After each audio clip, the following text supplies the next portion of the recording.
Dostlar, hazır biz Ош Плаза тұрғын жай комплексінің 9-шы қабатында жүрөбүз. Б блогында. Бұйырсам, өзүңүздөр көрүп тургандай, бардык подъездеринде дагы, комнаталарында дагы шыбак иштери жүрүп атат. Жана ошондой эле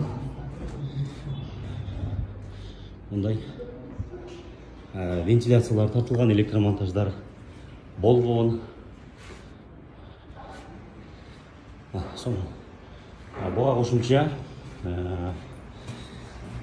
азыркы учурда кыш куноо иштери жана ошондой эле сырткы фасад иштери дагы жүрүп атат. Дал ушу Б блогунда, достор. Андан сырткары мына өзүңүздөр көрүп тургандай мына балдар аянтчасы дагы аягына соңуна жетип калган. Бул жерде дагы азыр эң акыркы этабындагы курулуш иштери жүрүп аткан учур, достор. Б блогунун эң жогорку кабатында турабыз. Мына өзүңүздөр көргөндөй, достор.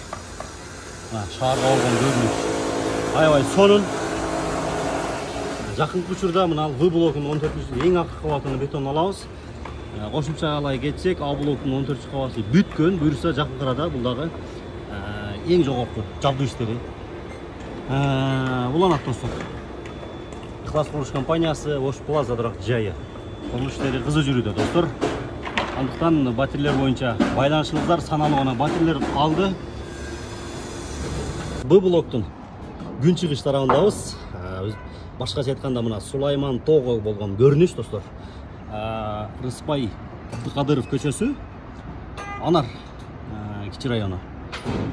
Достор, шаарга болгон көрүнүш аябай сонун 14-чү кабат.